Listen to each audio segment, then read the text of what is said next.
हम लोग last method सीखने वाले हैं डिफरेंशियल इक्वेशन को सॉल्व करने के लिए, वो है लीनियर डिफरेंशियल इक्वेशन। ठीक है, इसका टाइप देख लेते हैं या फॉर्म देख लेते हैं। इसके दो फॉर्म होते हैं, dy by D X plus P of X into Y equal to Q of X. First form ये है और सेकेंड फॉर्म है आपका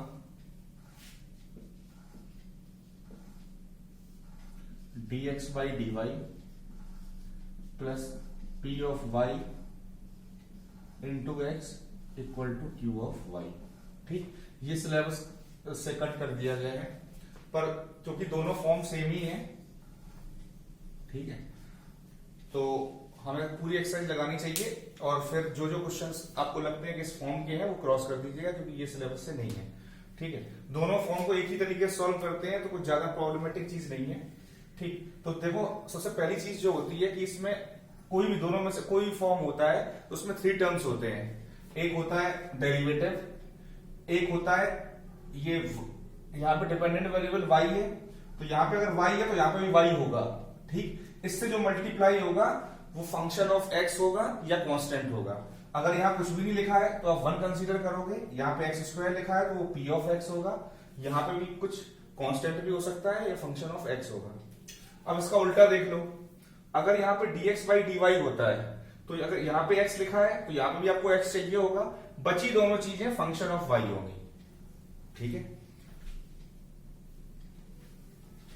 फिर इसमें बात आती है, एक टर्म होता है इंटीग्रेटिंग फैक्टर, ये भी 1 मार्क का क्वेश्चन है। इंटीग्रेटिंग फैक्टर,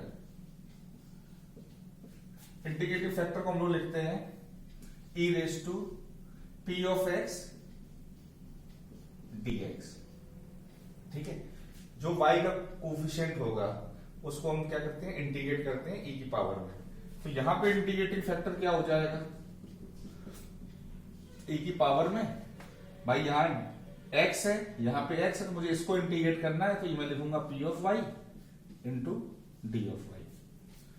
इंटीग्रेटिंग फैक्टर हमने कैलकुलेट कर लिया दोनों ही फॉर्म के लिए। अब बारी आती है सॉल्यूशन लिखने की। ठीक है, सॉल्यूशन क्या होगा, ठीक, तो सॉल्यूशन कैसे लिखा जाता है। सबसे पहले आप देखो यहाँ पे जो लिखा होगा, यहाँ पे y है तो आप y लिखोगे, यहाँ पे x है तो x लिखोगे। ठीक है, मल्टीप्लाइड बाई इंटीग्रेटिंग फैक्टर, जो भी इसमें आया होगा वो ये इंटीग्रेटिंग फैक्टर होगा, इसमें ये आएगा, is equal to qx into integrating factor के प्रोडक्ट का इंटीग्रल। यहां पे क्या होगा, qy इंटू इंटीग्रेटिंग फैक्टर के प्रोडक्ट का इंटीग्रल। ये आपका सॉल्यूशन होता है। ठीक है, तो अब इसको नोट कर लो, ये दोनों चीजें आप आराम से नोट कर लो। इसके बाद हम इसका प्रूफ देखते हैं कि भाई ये आया कैसे है सॉल्यूशन। ठीक है, ये सॉल्यूशन कैसे आया है, तो मैं इसको लिखा रहने दूंगा, इसको रब कर देता हूं समझाने के लिए।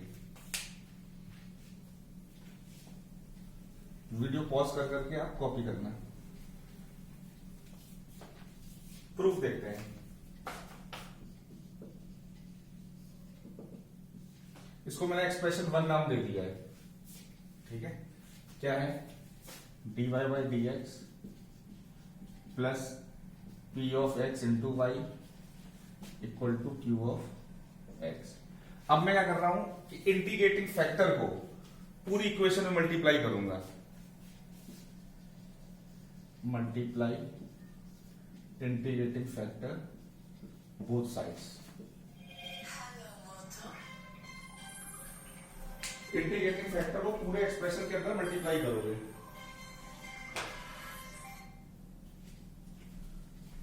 ठीक है, तो ये कैसा दिखेगा, dy by D X into integrating factor, इस केस में क्या है, e raise to P X D X plus इसमें भी मल्टीप्लाई होगा, P X Y E raise to P X D X is equal to Q of X into E की power P X D X.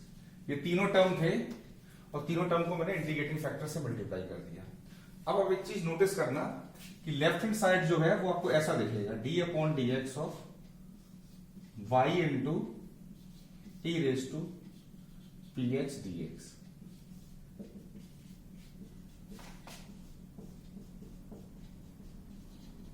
कैसे दिख रहा है भाई? यहां पे दो चीजें हैं तो प्रोडक्ट रूल लगेगा। आप किसके रिस्पेक्ट में डिफरेंशिएट कर रहे हो? एक्स के रिस्पेक्ट में। तो फर्स्ट को तुमने आगे किया, वो वाई यहां लिखा हुआ है, इनटू डेरिवेटिव ऑफ दिस ई की पावर कुछ का भी डेरिवेटिव क्या आएगा? यही आएगा। इसके बाद ई की पावर में जो लिखा होता है उसका भी डिफरेंशिएशन करोगे तो इंटीग्रल का डेरिवेटिव क्या आएगा? पीएक्स को तुम इंटीग्रेट कर रहे हो फिर डिफरेंशिएट कर रहे हो तो क्या आएगा? पीएक्स ही आएगा। प्लस भाई प्रोडक्ट रूल में प्लस भी आता है, इसको लिखोगे आगे और y का derivative with respect to x क्या होगा? dy by dx। एक बार इसको देख लेना, ठीक है? देखो ये दो चीजें मल्टीप्लाई मैंने लिखी हैं और आप डिफरेंशिएट कर रहे हो विद रिस्पेक्ट टू x, तो प्रोडक्ट रूल लगेगा। y को मैंने आगे लिखा, इसका डेरिवेटिव करना है तो e की पावर कुछ का भी डेरिवेटिव यही आता है और अब इसकी पावर का भी चेन रूल से डेरिवेटिव करोगे। अब इंटीग्रल ऑफ px dx से जब डेरिवेटिव निकालोगे तो क्या आएगा? वो px ही आएगा।